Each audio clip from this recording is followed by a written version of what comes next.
വളർത്തി. അതായത് എനിക്ക് കുഞ്ഞ് മോള് 1.5 വയസ്സിൽ ബ്രസ്റ്റ് ഫീഡിങ് നിർത്തുന്നു. അപ്പോൾ മുതൽ ബ്രസ്റ്റ് ഫീഡ് ഡിസ്ചാർജസ് വരുന്നുണ്ട്, പെയിനുണ്ട്, പീരീഡ്സ് റെഗുലറല്ല. എനിക്ക് ഉണ്ടാകുന്ന ഇമ്മ്യൂണിറ്റി പ്രോബ്ലമാണ്. നൈറ്റ് ഭയങ്കരമായിട്ട് പനി, മോർണിംഗ് ഞാൻ വല്ലതും എഴുതുന്നത്. അപ്പോൾ ഈ ഒരു അസുഖം മാത്രമല്ല, ഓൾറെഡി അപസ്മാരം വരുന്ന ഒരാളാണ്. ഗവൺമെൻറ് ആസ്മ സിവിയറാണ്. ആസ്മ പേഷ്യൻ്റ് എന്ന് പറഞ്ഞു കഴിഞ്ഞാൽ ഞാനൊരു മാസത്തിൽ 4 പ്രാവശ്യം ആൻറ്റിബയോട്ടിക് കൊടുക്കും.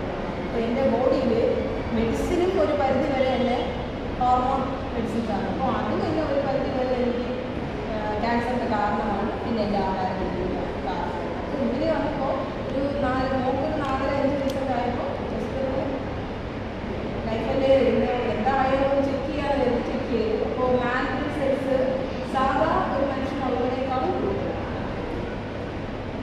അതിൻ്റെതായ എനിക്ക് മെയിനായിട്ട് ക്യാൻസർ എന്ന് പറയുന്നതിന് അതിനെ കൺഫേം ആക്കുന്നതിനേക്കാൾ ഉപരി അത് വരുമ്പോൾ നമ്മൾ ആ റിസൾട്ടിന് വേണ്ടി വെയിറ്റ് ചെയ്യുന്ന ഒരു മാനസികാവസ്ഥയുണ്ട്. എന്നെ സംബന്ധിച്ച് ഞാൻ ആത്മഹത്യ ചെയ്യാൻ വേണ്ടിയിട്ട് കംപ്ലീറ്റ് കാര്യങ്ങൾ ചെയ്ത് വച്ചിട്ടുണ്ട് ഡോക്ടറെ കൺസൾട്ട് ചെയ്ത്.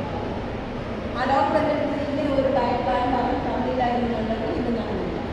കാരണം അത് കൺഫേം ചെയ്യാനൊന്നും ഞാനില്ല. ക്യാൻസർ കൺഫേം ചെയ്യാനോ അതിൻ്റെ മെഡിസിനെ സ്റ്റാർട്ട് ചെയ്യാനോ ഒന്നിനും ഞാൻ കിട്ടില്ല. അവസാനിപ്പിക്കാനായിരുന്നു. പക്ഷേ എന്തുകൊണ്ടോ പിന്നെ നോക്കി ഡോക്ടർ നല്ലൊരു ഡയറ്റീഷ്യനായിരുന്നു.